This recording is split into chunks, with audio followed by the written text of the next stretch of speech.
कृष्ण भगवान की जन्म कथा। भगवान श्री कृष्ण विष्णु के अवतार हैं। माना जाता है कि जब धरती दुष्टों के बढ़ते अत्याचारों से परेशान हो गई तो भगवान विष्णु के पास पहुंची। भगवान विष्णु ने धरती को आश्वासन दिया कि वे पृथ्वी पर स्वयं अवतरित होंगे और उनके कष्टों का निवारण करेंगे।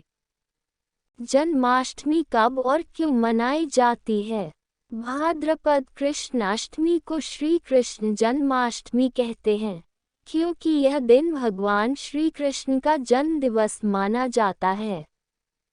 भाद्रपद कृष्ण अष्टमी तिथि की घनघोर अंधेरी आधी रात को रोहिणी नक्षत्र में मथुरा के कारागार में वसुदेव की पत्नी देवकी के गर्भ से भगवान श्री कृष्ण ने जन्म लिया था।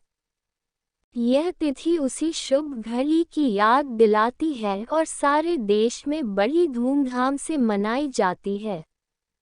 द्वापर युग में भोजवंशी राजा उग्रसेन मथुरा में राज्य करता था। उसके आत्ताई पुत्र कंस ने उसे गद्दी से उतार दिया और स्वयं मथुरा का राजा बन बैठा। कंस की एक बहन देवकी थी, जिसका विवाह वसुदेव नामक यदुवंशी सरदार से हुआ था। एक समय कंस अपनी बहन देवकी को उसकी ससुराल पहुंचाने जा रहा था। रास्ते में आकाशवाणी हुई, हे कंस, जिस देवकी को तू बड़े प्रेम से ले जा रहा है, उसी में तेरा काल बसता है। इसी के गर्भ से उत्पन्न 8वां बालक तेरा वध करेगा। यह सुनकर कंस वसुदेव को मारने के लिए उद्यत हुआ। तब देवकी ने उससे विनयपूर्वक कहा, मेरे गर्भ से जो संतान होगी, उसे मैं तुम्हारे सामने ला दूंगी। बहनोई को मारने से क्या लाभ है? कंस ने देवकी की बात मान ली और मथुरा वापस चला आया।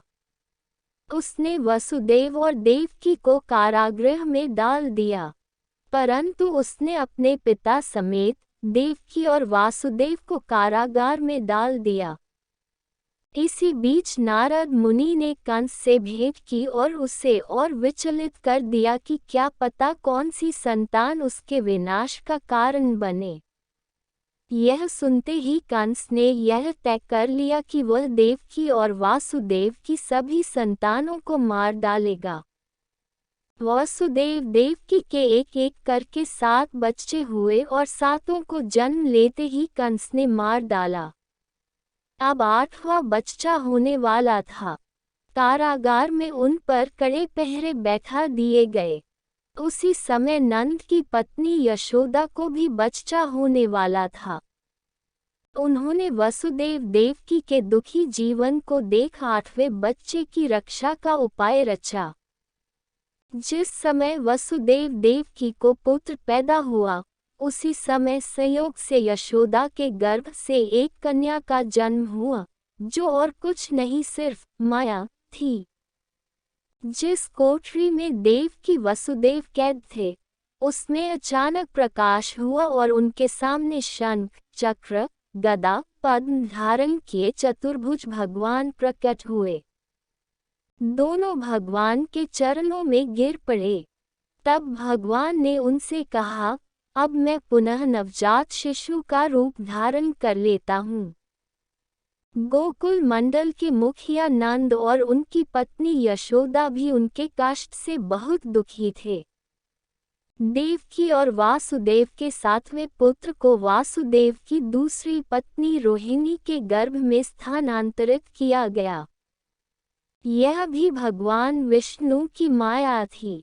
रोहिणी नंद और यशोदा के साथ ही वृंदावन में रहती थी। उस बच्चे को बाद में बलराम के नाम से जाना गया। बलराम को शेषनाग का अवतार माना जाता है। उधर वृंदावन में यशोदा भी गर्भ से थी। तुम मुझे इसी समय अपने मित्र नंद जी के घर वृंदावन में भेज आओ और उनके यहाँ जो कन्या जन्मी है, उसे लाकर कंस के हवाले कर दो।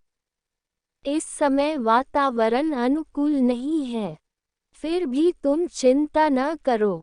जागते हुए पहरेदार सो जाएंगे, कारागृह के फाटक अपने आप खुल जाएंगे और उफनती अथाह यमुना तुमको पार जाने का मार्ग दे देगी। उसी समय वसुदेव नवजात शिशु रूप श्री कृष्ण को सूप में रखकर कारागृह से निकल पड़े और अथाह यमुना को पार कर नंद जी के घर पहुँचे। वासुदेव ने वैसा ही किया जैसा उन्हें भगवान विष्णु ने करने को कहा था। जैसे ही देवकी ने नन्हे कृष्ण को जन्म दिया, वासुदेव उन्हें एक टोकरी में रख वृंदावन के लिए निकल पड़े। वह दिन अलौकिक था, सारे कारागार के पहरेदार सो रहे थे। यमुना नदी में भयंकर तूफान था। ज्यों ही वासुदेव यमुना को पार करने लगे, नदी ने उन्हें रास्ता दे दिया। उस तूफान और बारिश के बीच नन्हे कृष्ण की रक्षा के लिए शेषनाग भी पहुंच गए। वह दृश्य अत्यंत अद्भुत था। भगवान स्वयं पृथ्वी पर आए थे, दुष्टों के दमन के लिए। वहां उन्होंने नवजात शिशु को यशोदा के साथ सुला दिया और कन्या को लेकर मथुरा आ गए। कारागृह के फाटक पूर्ववत बंद हो गए। अब कंस को सूचना मिली कि वसुदेव देवकी को बच्चा पैदा हुआ है। उसने बंदी गृह में जाकर देवकी के हाथ से नवजात कन्या को छीनकर पृथ्वी पर पटक देना चाहा, परंतु वह कन्या आकाश में उड़ गई और वहां से कहा, अरे मूर्ख, मुझे मारने से क्या होगा? तुझे मारने वाला तो वृंदावन में जा पहुंचा है। वह जल्द ही तुझे तेरे पापों का दंड देगा। तेरा अंत अब समीप है। यह सुन कंस को बहुत गुस्सा आया और उसने वृंदावन के सभी नवजात बच्चों को मारने के लिए कई दैत्य भेजे। वृंदावन भी उसके अत्याचारों से अछूता न रहा। कृष्ण के वध के लिए कंस ने पूतना राक्षसी को भेजा। कंस ने कृष्ण के वध के लिए पूतना राक्षसी को भेजा।